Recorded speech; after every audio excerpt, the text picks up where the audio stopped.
This short documentary series on the humanities in Europe today, which starts from Europe but will expand to cover, I hope, the whole world, is the initiative of the European network of humanities centers and institutes. We decided collectively with our colleagues that it would be a good idea to present a series of portraits of leading figures in the humanities in our part of the world, and to use them as sources of inspirations, as role models, if you wish, for practitioners and students alike.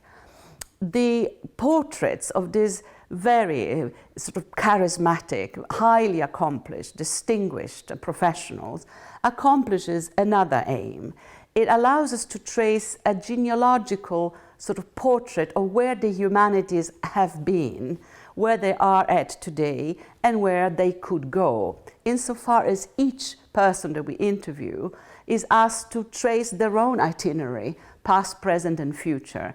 And simply by asking a question like, what was your faculty called when you studied as an undergraduate?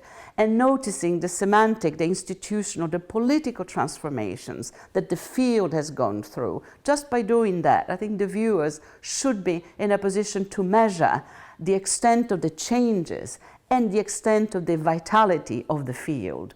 The hope of this mini-series is indeed that we can collectively, as practitioners but also as spectators, express our love for, our trust in, our respect for this amazing field of the humanities at a time in its history when it is coming under attack in the press, in the public debate, in policy making and financial decisions that are really penalizing this field. The humanities in the 21st century, as you will see in the different portraits of these great figures we're offering to you, are a vital, vibrant, critical, creative, extremely accountable field, proud of its history, confident of its place in the world, and very hopeful for the future. We really hope that you will enjoy watching these great figures, and maybe you will be yourself tempted to run out and interview somebody that you know in your own neighborhood, in your own circles, because the humanities are everywhere and for everybody. Well, I work at Utrecht University. The faculty is called the Faculty of the Humanities. The department is called Media and Culture Studies.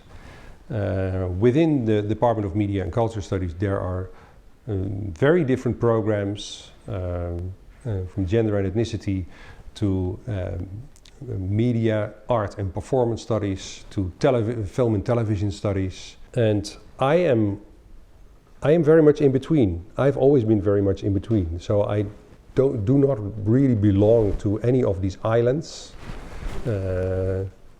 which has been a problem actually. Although I'm very happy in the position that I am right now. I don't belong to one of these islands. I've always been teaching philosophy courses, philosophy of science or cultural theory courses that somehow fit in these different programs, but I'm a lone wolf in that sense. When I started at university, I began with studying art and culture studies, which was part of a new faculty at Erasmus University. Together with the historians, history and art were put together. The idea was that in this program we learned about the history of art, philosophy of art and the sociology of art. There was always an enormous struggle on what was more important. The sociologist won, which was not a very good thing actually. This was going on for a while, and actually after my first year I decided, okay, I'm going to finish this education, but I'm going to do philosophy too. Give us the date. So this is in the 1990s. So I did art and culture studies, I did philosophy, and I did an extra year which was called philosophy of art and culture.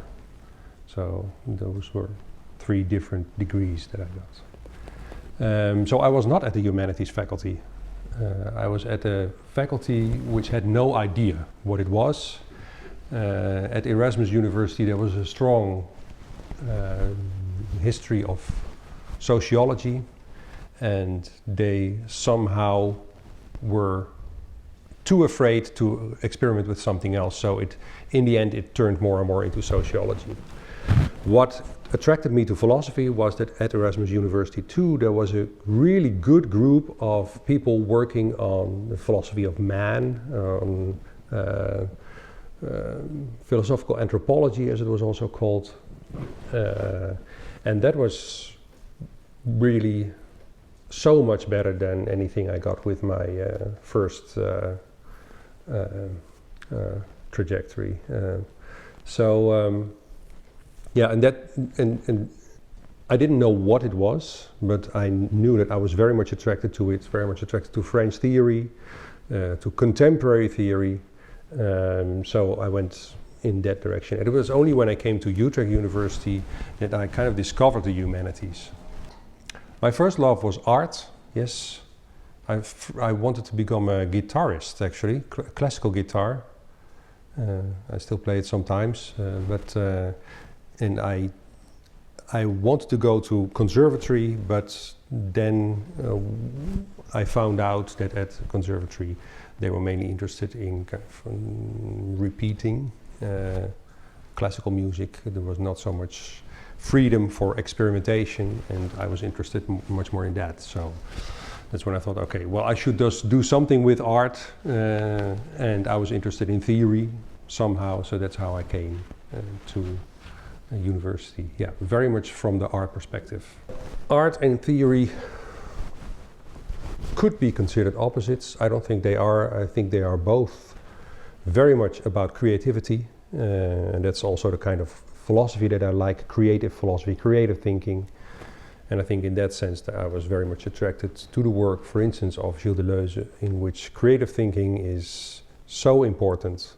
And I think that in that sense, French philosophy has always been quite different from other traditions. There was always this freedom of thinking, which was very important, and which attracted me immensely from the start. I was educated mainly at the Department of Philosophical Anthropology at the Philosophy Faculty in Rotterdam.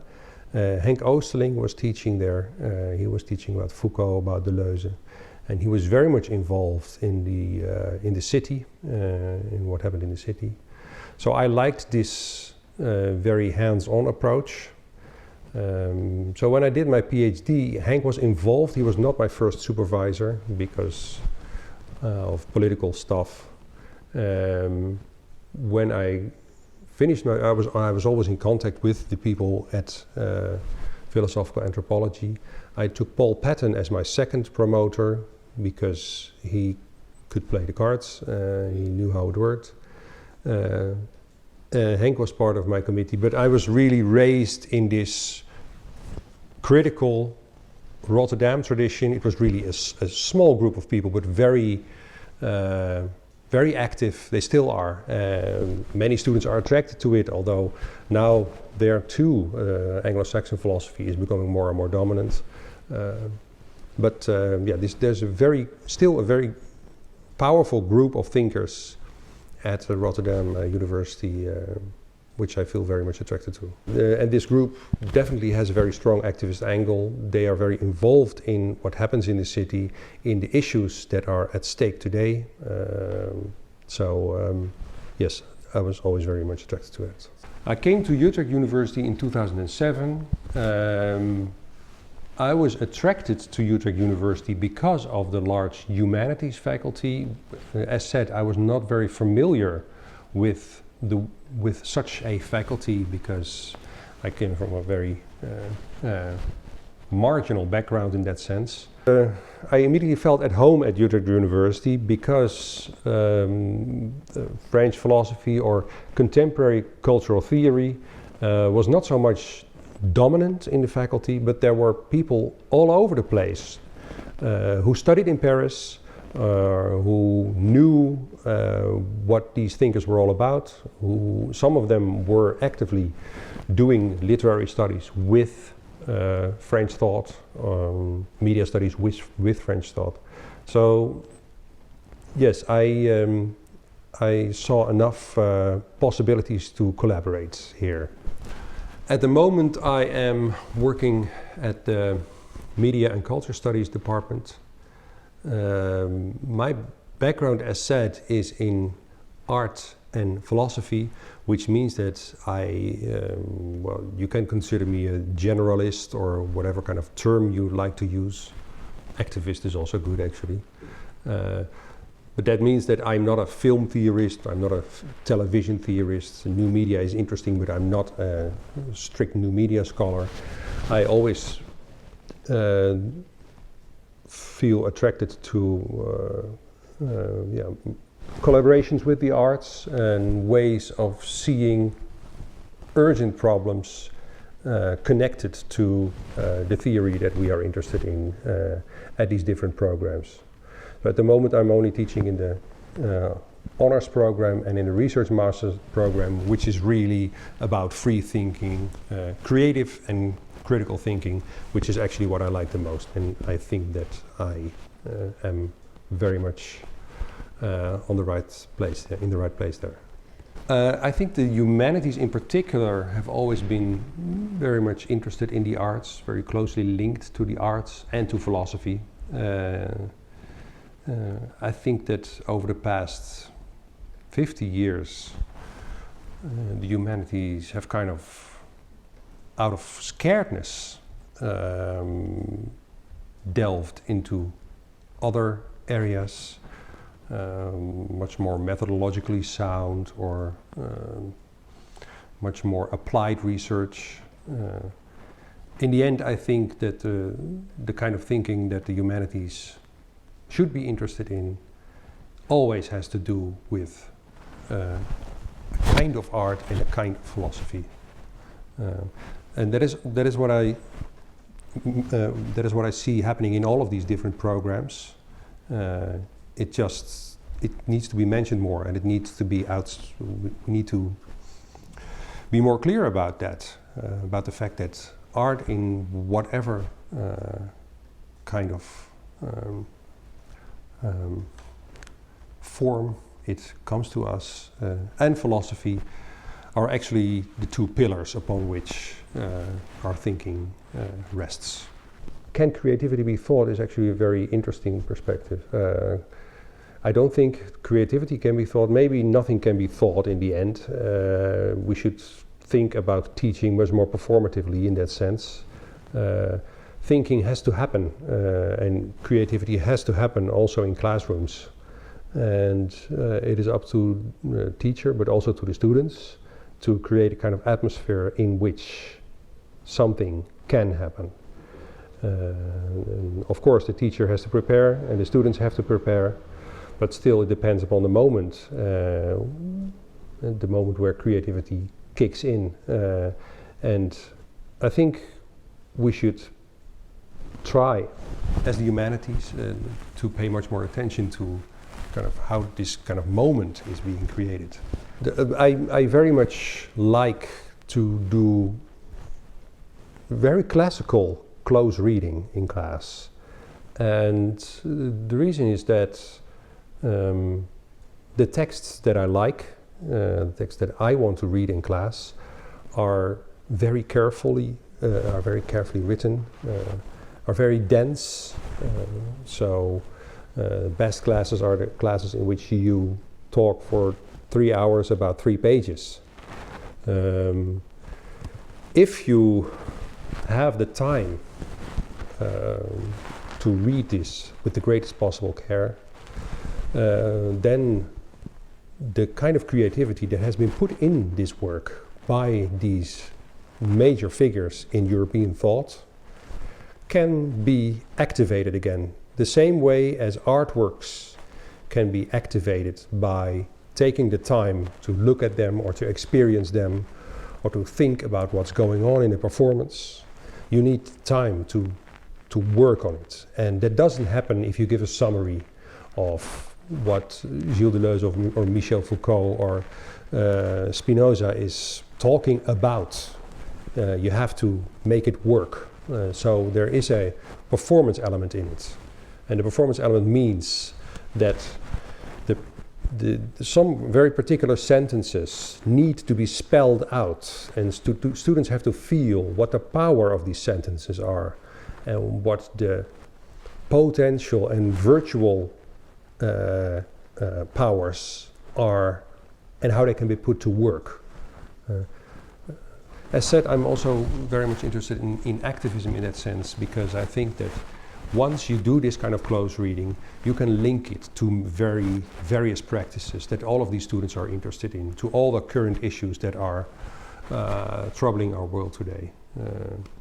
And we can read Spinoza, we can read 3 pages of Spinoza and link it to every European crisis that you can think of.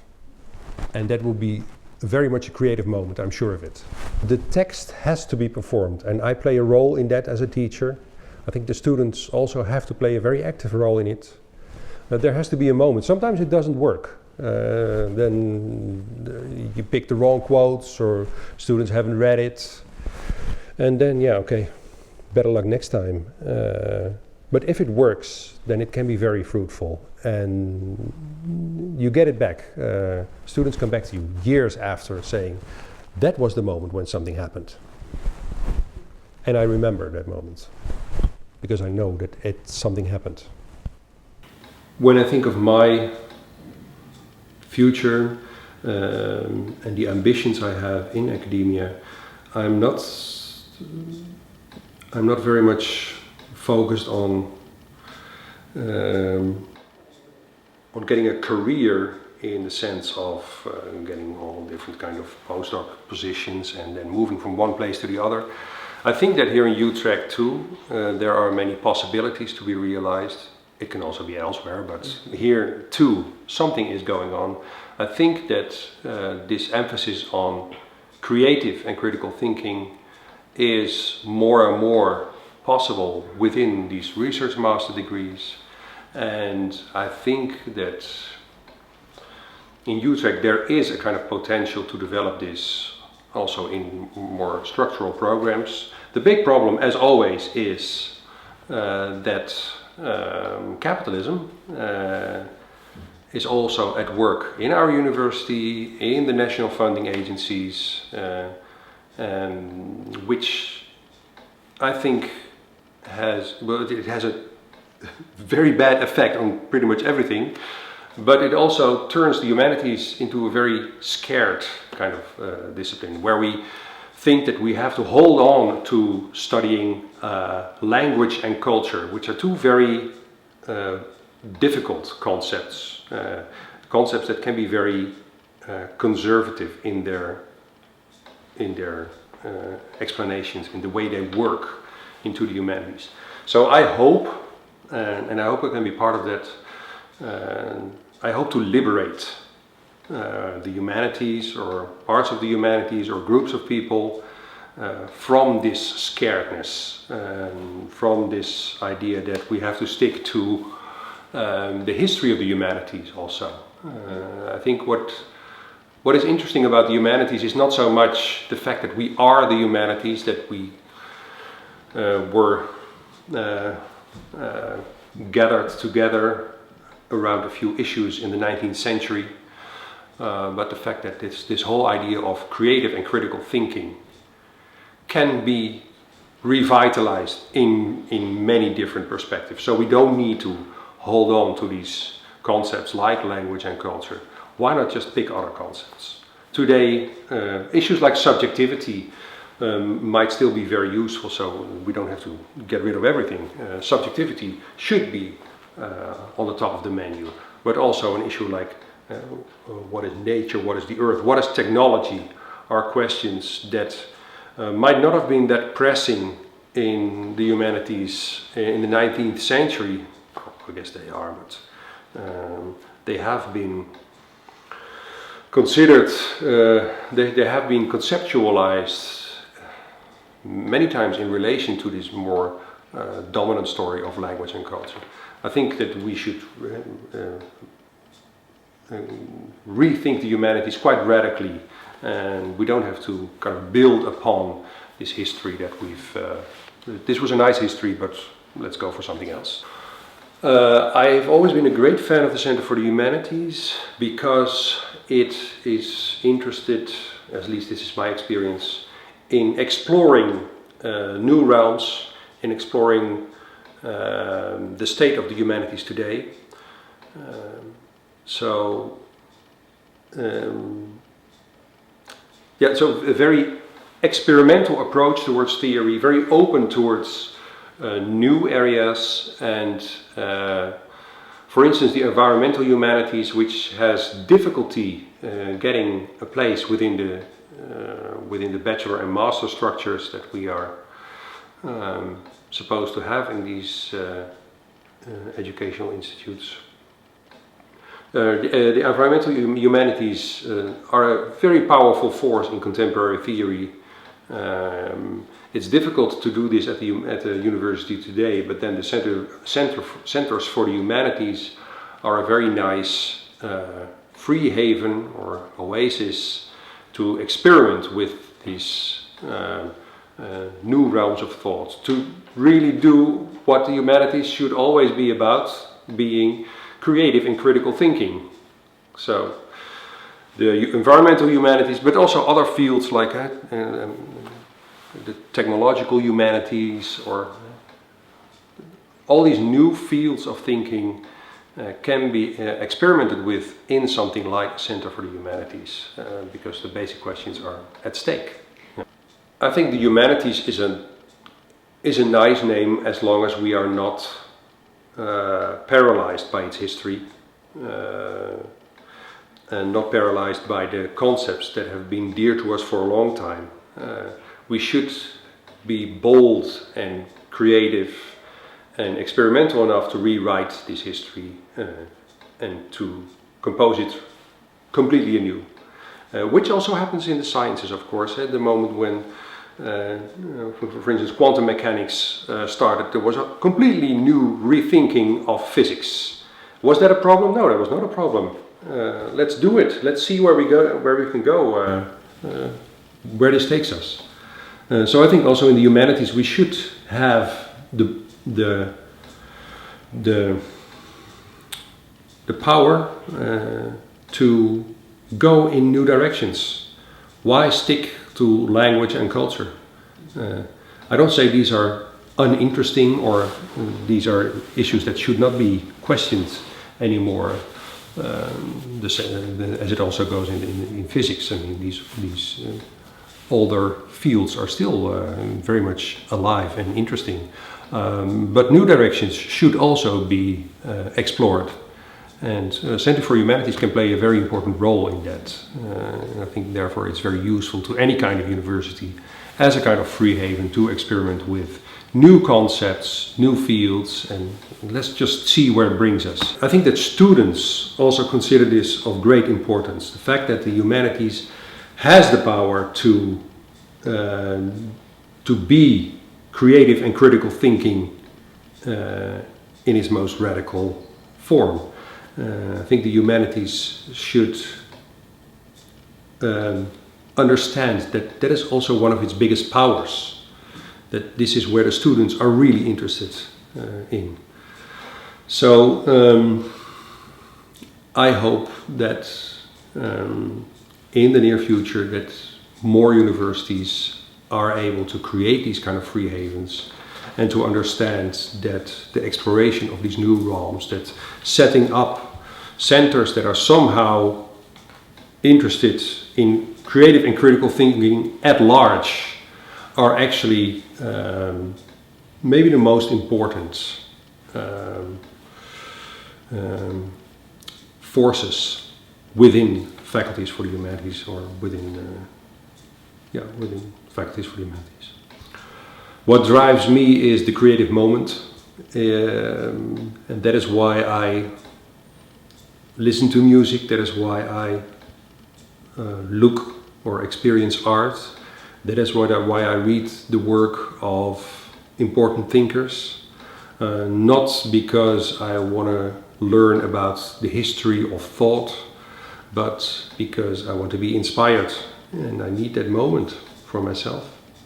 And I think that in my writing I also try my best to create these moments, or at least to open up my writing in such a way that these moments can take place.